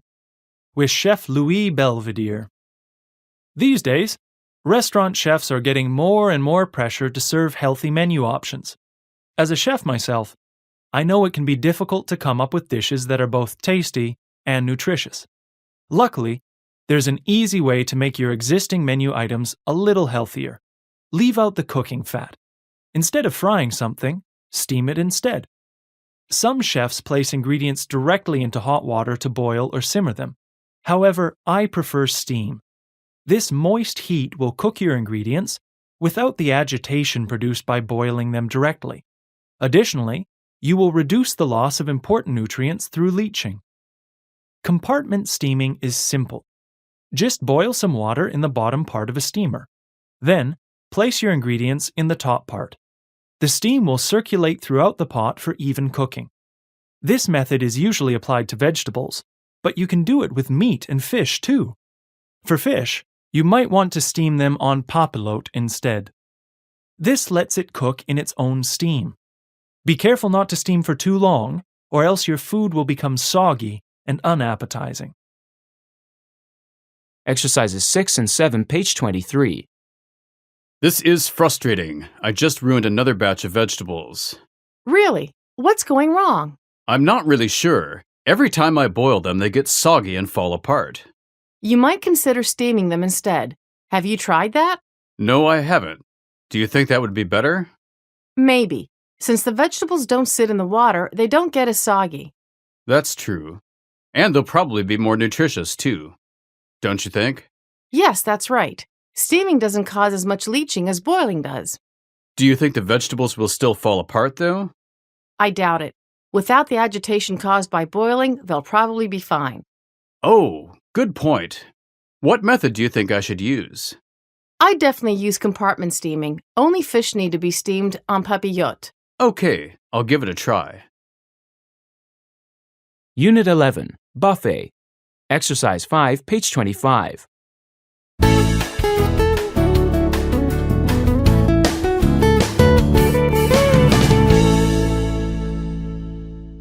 Alberto's Caterers Buffets. Are you looking for a fresh and interesting buffet? Alberto's Caterers is here to help. Impress your guests with great food that looks good too. Our chefs specialize in decorative foods that are both attractive and edible. Hot food is presented in high-quality steel chafing dishes. Also, we prepare lovely arrangements of cold food on porcelain platters. Choose the buffet style that works best for you. Salad bar. Are you just serving a light lunch? Consider a salad bar instead of a full buffet. We provide the ingredients and the guests make the salads. Self-serve. A self-serve buffet is a great option for informal events. We know that serving large groups can lead to congestion at the buffet table. We avoid that problem by separating the main buffet and the dessert table. We also put all condiments on the dining tables instead of at the buffet. That way, guests don't have to linger in the buffet line. Limit each guest to one plate or provide an all-you-can-eat buffet instead. Staffed. If you are holding a more formal event, we recommend a staffed buffet. Your guests can still choose dishes from our lovely display without the hassle of serving themselves. Our friendly servers will put together the food plates. Exercises 6 and 7, page 25. Have you worked a staffed buffet before? No, this is my first time. Don't worry, it's pretty easy. Let's just go over a few things. Sure. What do I need to know? First, the guests will go to the salad bar. So I'll serve them there. No, the salad bar is actually self-serve. You'll just refill the ingredients when they get low. Got it. So we only serve at the main buffet? That's right. After they have their salads, then they'll come to you for an entree. Okay. So I just fill up their plates with whatever dishes they ask for? Yes, but don't overload the plate. Start with a small amount. Then add more if the guest requests it. What if the guests come back for more? Go ahead and serve them. This buffet is all you can eat. Unit 12, Sanitization and Hygiene. Exercise 5, page 27.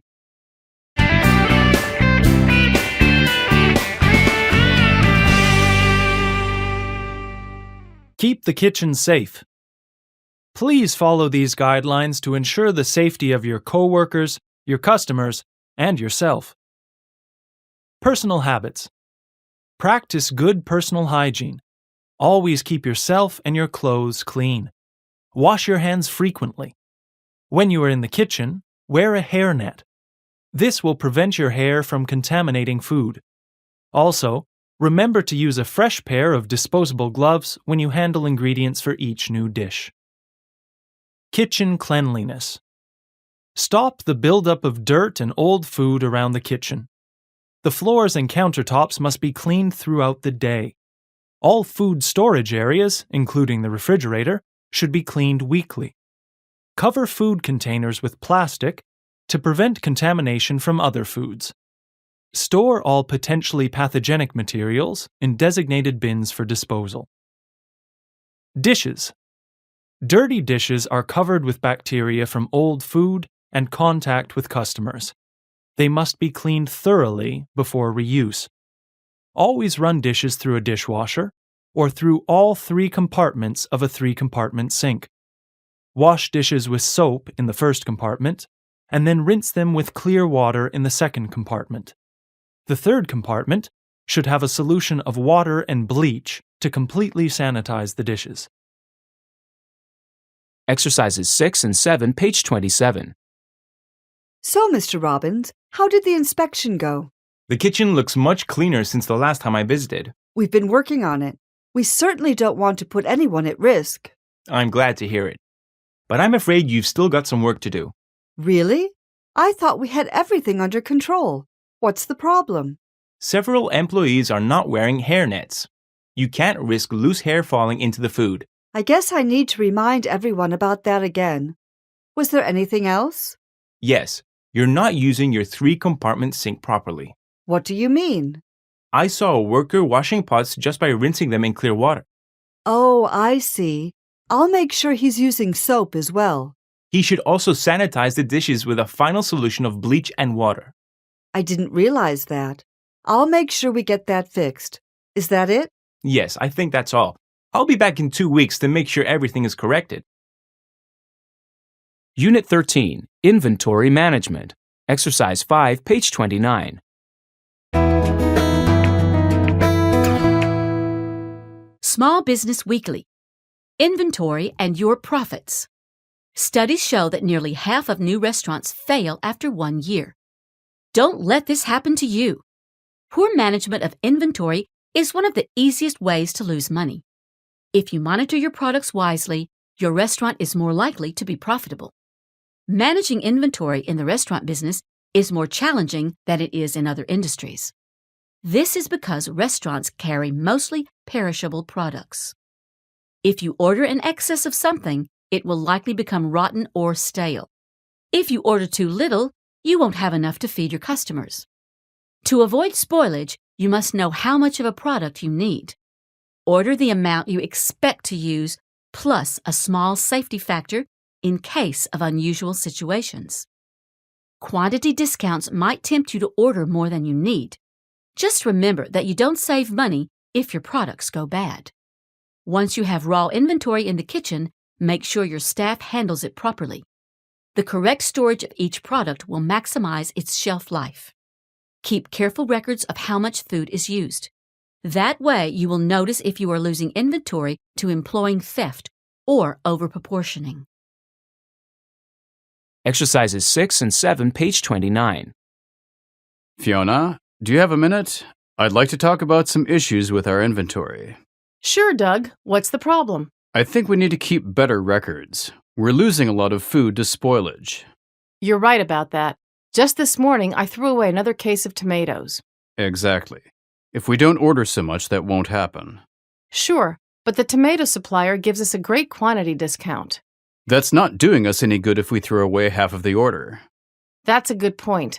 I'll keep track of how many tomatoes I use this week. Then we can place a smaller order. Sounds good. And another thing, I noticed some really big dinner dishes coming out of the kitchen yesterday. Are you monitoring the portions? You know, I haven't paid much attention to that lately. I'll be more careful about the size of the dishes. That would be great. We definitely want to avoid overportioning. Of course. I'll get everything under control and send you an inventory report on Friday. Unit 14, Training. Exercise 5, page 31.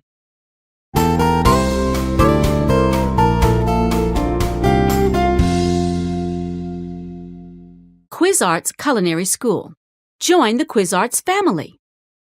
QuizArts is one of the highest-ranking culinary schools in the country. We are nationally licensed, and we are also accredited by the Board of Culinary Education. If you are passionate about cooking, this is the place for you. Earn a QuizArts Culinary Certificate with our 10-week overview program. The course teaches basic cooking techniques and terminology. Our experienced culinarians will demonstrate various methods in a small, personalized environment. This is a great introduction to the art of cooking. If you plan to run your own kitchen, we recommend the QuizArts 2-year program. This course includes training in culinary methods as well as kitchen management. Participate in a supervised externship to get hands-on experience in an actual restaurant. Completion of this program earns you an associate's degree. For the most advanced culinary education, go for a bachelor's degree from QuizArts. This 4-year program teaches the skills necessary for an executive chef or restaurant manager. The first 2 years cover an associate's degree education. During the second half of the program, you will take more advanced courses in business and finance. At this point, you can also pursue a particular cuisine or other specialization. Exercises 6 and 7, page 31. Well, Marianne, I'm glad you're applying to our culinary program. Yes, I know it's one of the best accredited schools in the country. It certainly is. Now, what kind of program are you looking for? I'm interested in pursuing a bachelor's degree in culinary management. That's a great program. Have you already earned your associate's degree? Not yet. Is that a problem? I was hoping to do that here. You can certainly start with an associate's. It takes 2 years. And then you're looking at another 2 years for the bachelor's. Wow, that's longer than I thought it would be. Yes, the program takes a while. But on the plus side, you will leave with an excellent education from some expert culinarians. Will I get any work experience while I'm here? Yes, we have a great externship option with several local restaurants. That's good. I'm definitely looking for a place where I can get some hands-on experience. Well, I think you'll be very happy here. Unit 15, Career Options. Exercise 5, page 33.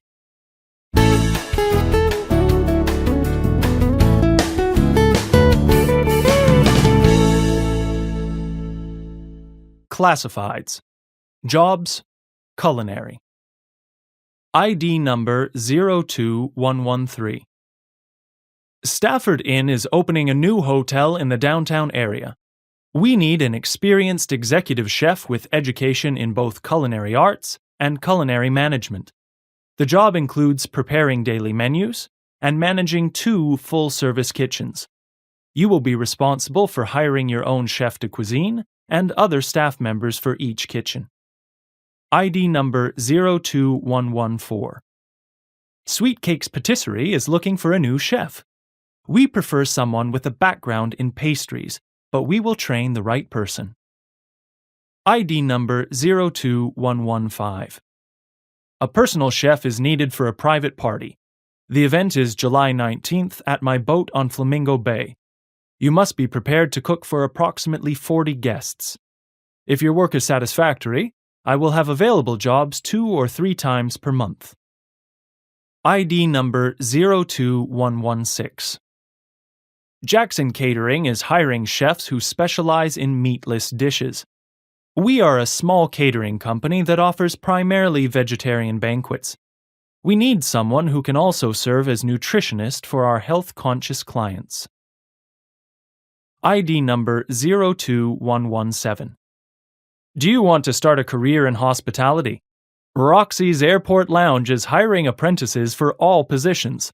Learn everything you need to know about kitchen operations and restaurant management. No experience is necessary. Exercises 6 and 7, page 33. So, Mr. Olson, you've worked in hospitality before? Yes, I've been a chef for about 12 years. Great. And you have experience in catering? No, actually I don't. My background is primarily in restaurant management. Oh, I see. Where was your last job? I was the executive chef of both kitchens at the Stafford Inn. Tell me more about your duties there. I was responsible for hiring the kitchen workers, and I managed all of the kitchen and front of house staff. That sounds good. We do need someone with experience managing a large staff. Did you do much actual cooking? Sometimes. I usually prepared the daily specials, but mostly I trained the other chefs to cook my recipes. Well, you'll probably do a lot more cooking if you take this job. Our head catering chef should be in the kitchen for every banquet. That's great. To be honest, I left my last job because I wanted to do more cooking. I'm glad to hear it. We'll be in touch, Mr. Olson. Glossary. Accredited. Agitation. All you can eat. Apprentice. Arrangement. Associate degree. Bachelor's degree. Baked goods. Baking soda. Banquet. Barbecue braising. Base. Based. Batter. Bisque. Bleach. Body. Boil. Bone. Bouillon. Braise. Braising liquid. Braising pot. Broil. Broiler pan. Broth. Brown. Brown stock. Buffet. Build-up. Caramelization. Catering. certificate, chafing dish, charbroiled, charcoal, chicken stock, chowder, circulate, clarification, clear soup, compartment steaming, condiment, congestion, consistency, consommé, convection oven, cornstarch, cream sauce, cream soup, crouton, cuisine, culinarian, culinary, culinary arts, culinary management, decorative, deep fry, demonstrate, designated, dessert table, display, disposable glove, dressing, dry heat, edible, en papillote, espagnol, evenly, excess, executive chef, externship, extract, fish stock, flame broiler, flat top, flour,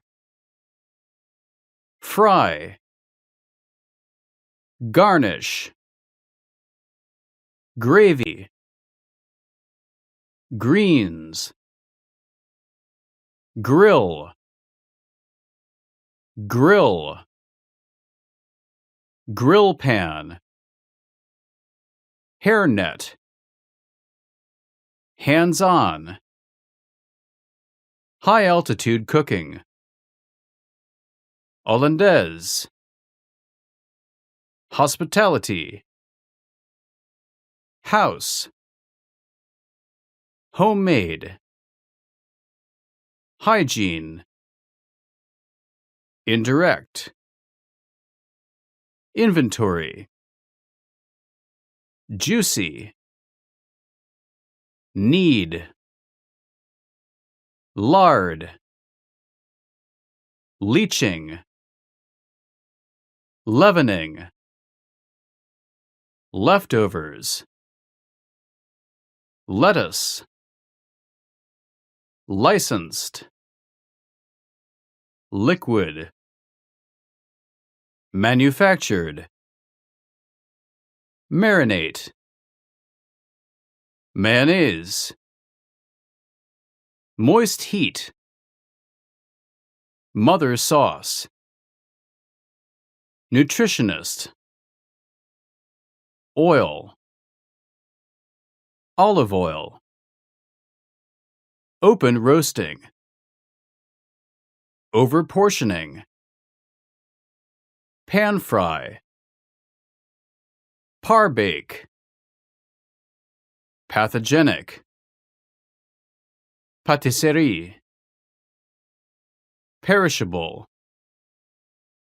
personal chef, plastic, platter, practice, preheat, pressure cooking, profitable, puree, quantity discount, rack, raw inventory, reduce, restaurant management, rise, roast, Roast. Roasting pan. Rotisserie.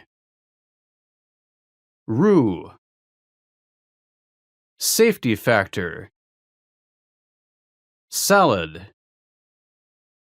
Salad bar. Salamander. Sanitize. Sauce. Sauté. Sear. Self-serve. Shallow. Shelf life. Simmer. Slow cooker. Slow roasting. Small sauce. Soggy. Solution. Soup. Specialization. Spinach. Spit. Spoilage. Staffed buffet. Steam. Steam. Steamer. Stew. Stew. Stir fry. Stock. Stock pot. Storage. Stovetop. Submerge. Substitute. Technique. Tender. Theft. Thick soup. Thickening agent. 3-compartment sink. Tomato sauce. Tossed. Tough. 2-sided grilling. Vegetable stock. Vegetarian. Velouté. Vinaigrette. Wok. Yeast.